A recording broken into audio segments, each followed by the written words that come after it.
इस कहानी को थोड़ा ध्यान से सुनिएगा, क्योंकि ये कहानी आपकी ज़िंदगी बदलने वाली है। एक समय की बात है, महात्मा बुद्ध के सबसे प्रिय और करीबी शिष्य आनंद एक बार कहीं जा रहे थे। तभी रास्ते में उन्होंने देखा कि एक अधेड़ उम्र का व्यक्ति एक चट्टान के ऊपर बैठकर रो रहा है। यह देखकर आनंद वहीं रुक गए और उस व्यक्ति के पास जाकर उसके दुखी होने का कारण पूछा।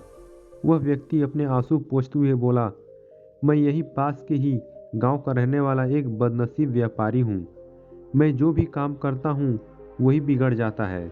व्यापार के चक्कर में मैंने अपनी माँ और पत्नी के गहने गंवा दिए, अपने परिवार को खो दिया और यहाँ तक कि अब तो मेरा घर और खेत भी गिरवी में है। मुझे तो लगता है कि मेरी किस्मत ही खराब है। उस व्यक्ति की बात सुनकर आनंद बोले, तुमसे किसने कहा कि तुम्हारी किस्मत खराब है?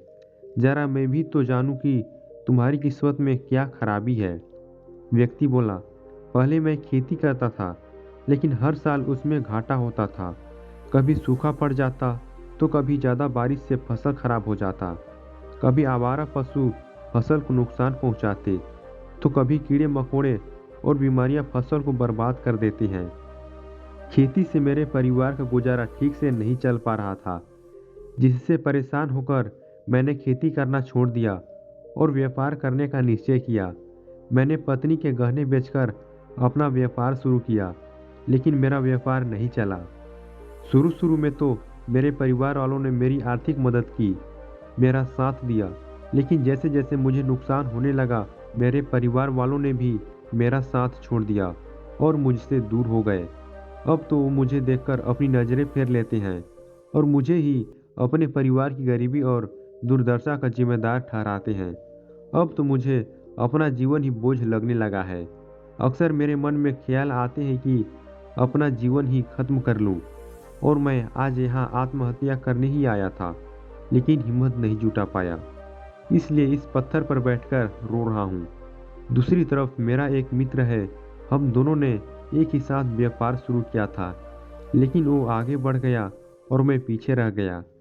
मेरी इस असफलता की वजह से वो हर समय मुझे नीचा दिखाने का प्रयत्न करता रहता है और वे अक्सर मेरे घर आकर अपनी सफलता की बातें करता है।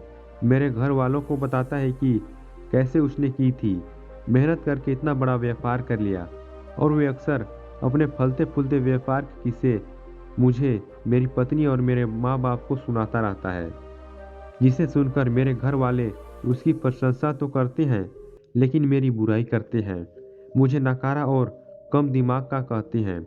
मेरी पत्नी और माँ मुझे बात बात पर ताने मारती हैं, जिससे मुझे बहुत दुख पहुँचता है और कई बार खुद की नाकामयाबी पर क्रोध भी आता है, लेकिन मुझे समझ नहीं आ रहा कि मैं क्या करूं। ये सुन भिक्षु आनंद ने पूछा, तुम्हें किस बात का दुख होता है, अपने असफल होने का या फिर मित्र के सफल होने का? यह सवाल सुनकर वह व्यक्ति एक पल के लिए सोच में पड़ गया, फिर बोला, अगर सच कहूँ तो मुझे अपने असफल होने का उतना दुख नहीं होता जितना कि मेरे मित्र के सफल होने का होता है। भिक्षु आनंद ने अगला प्रश्न किया, अगर तुम्हारा मित्र व्यापार में असफल हो जाता और तुम सफल हो जाते तो क्या तुम खुश होते? व्यक्ति ने कहा, हाँ, मुझे बहुत खुशी होगी। आनंद बोले, इसका मतलब कि तुम्हारी खुशी तुम्हारी मित्रता पर निर्भर करती है। अगर वह चाहे तो तुम्हें खुश कर सकता है, और अगर वह चाहे तो तुम्हें दुखी भी कर सकता है।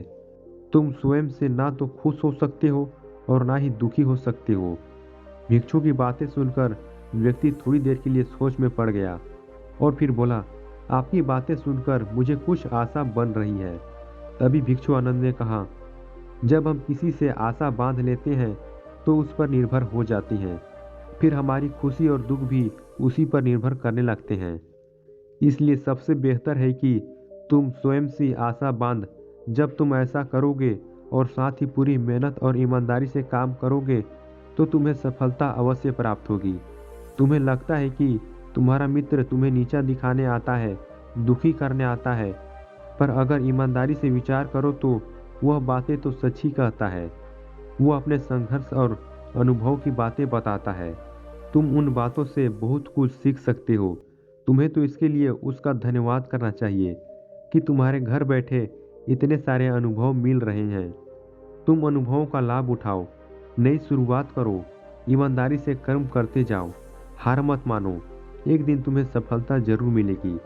आज तुम जिसे अपना बुरा वक्त को या बुरी किस्मत कह रहे हो, एक दिन ये बदल जाएगी और इसी के साथ तुम्हारी सोच और विचार भी बदल जाएंगे। और देखना, जब तुम्हारा अच्छा समय शुरू हो जाएगा, तब तुम्हारा मित्र भी तुम्हें अपनी सफलताओं की कहानियां नहीं सुनाएगा, तुम्हें अपनी असफलताओं और परेशानियों की बातें नहीं सुनाएगा, ताकि तुम उसकी बातें सुनकर भ्रमित हो जाओ, हमारा आत्मविश्वास डगमगा जाए और तुम गलत निर्णय ले सको। लेकिन उस समय भी तुम्हें अपनी ही बुद्धि का प्रयोग करना होगा, स्वयं पर विश्वास रखना हो।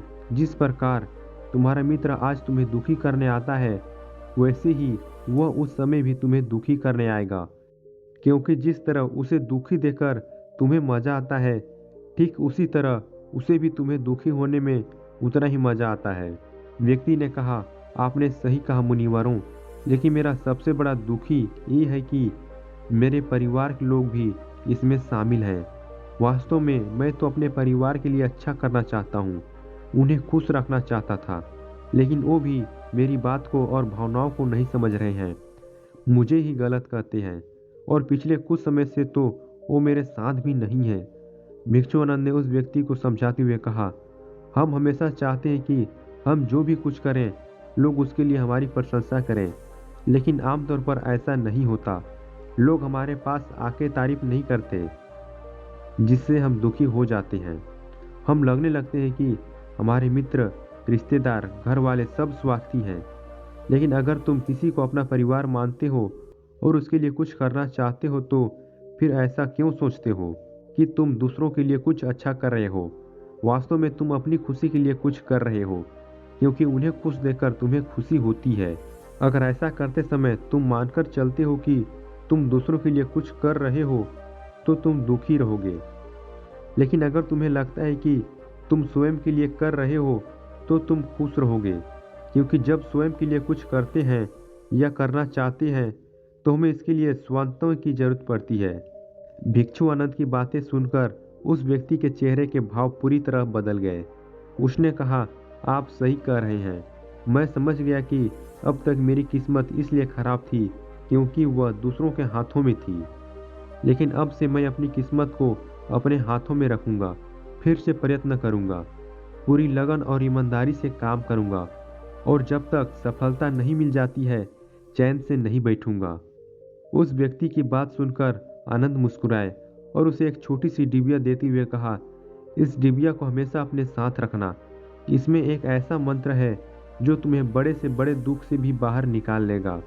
लेकिन इस डिबिया को तभी खोलना जब तुम्हारे सारे रास्ते बंद हो जाएंगे, कोई उम्मीद नजर ना आए और तुम्हें लगने लगे कि सब व्यर्थ है, ये दुनिया व्यर्थ है और यहाँ रहना भी व्यर्थ है। व्यक्ति ने भिक्षु का धन्यवाद किया और उसने डिबिया को लेकर अपने घर वापस आ गया। उसने नए उत्साह के साथ दोबारा अपने व्यापार की शुरुआत की और इस बार उसका व्यापार चल पड़ा। अपनी मेहनत और लगन के बल पर बस कुछ ही सालों में वह एक बड़ा व्यापारी बन गया। उसके परिवार वाले भी उसके साथ आ गए और उसका जीवन बहुत ही सुख और शांति समृद्धि से बीतने लगा। लेकिन समय और किस्मत के खेल को आज तक न कोई समझ पाया है, वरना कोई समझ पाएगा। ये सदा एक जैसा नहीं रहता, ये बदलता रहता है। उस व्यक्ति के जीवन में भी बदलाव आया। वो व्यक्ति जिस राज्य में रहता था, उस राज्य पर पड़ोसी राज्य के राजा ने हमला कर दिया। उस हमले और लूटमार में उस व्यक्ति का सारा धन भी लूट गया। उसके दुकानें और घर सब जला दिए। जान बचाने के लिए उसे अपने परिवार के साथ वहां से भागना पड़ा। व्यक्ति ने अपने परिवार के साथ कई दिनों तक इधर उधर भटकता रहा। वह दाने दाने को मोहताज हो गया। उसका बच्चा बीमार हो गया और इलाज के अभाव में बीमारी से बुरी तरह रहने लगा। ये देखकर उसका हृदय चित्कार कर उठा। उसके पास अपने बेटे के इलाज और परिवार को खिलाने के लिए धन के नाम पर एक सिक्का भी नहीं था। वो अंदर से बुरी तरह टूट गया। ऐसे में उसे एक बार फिर से निराशा ने घेर लिया। उसे लगने लगा कि उसका जीवन व्यर्थ है, सारी दुनिया व्यर्थ है। लेकिन तभी अचानक उसे भिक्षु आनंद द्वारा दी गई डिबिया की याद आई। उसने बड़ी उत्सुकता के साथ उसे खोला। उस डिबिया के अंदर एक पर्ची रखी हुई थी। उस पर्ची पर लिखा हुआ था। उस पर्ची को उसकी आंखों के सामने छाया हुआ निराशा का अंधेरा छट गया और वह एकदम मुस्कुरा उठा। उस पर्ची पर लिखा हुआ था, ये वक्त भी गुजर जाएगा। दोस्तों, ये कहानी हमें सिखाती है कि समय के खेल को समझना संभव है। ये हमेशा बदलता रहता है, इसलिए बुरी परिस्थितियों में हमें अत्यधिक निराशा नहीं होना है। आत्मविश्वास बनाए रखना है, क्योंकि समय बदलता जरूर है। आज बुरा है तो कल अच्छा भी जरूर आएगा। बाकी अगर ये कहानी आपको अच्छी लगी हो तो इस वीडियो को लाइक करें और ऐसी कहानी सुनने के लिए इंस्पायर फॉर यूट्यूब चैनल को सब्सक्राइब करें। तब तक मिलते हैं हम आपसे ऐसे ही एक प्रेरणादायक कहानी लेके।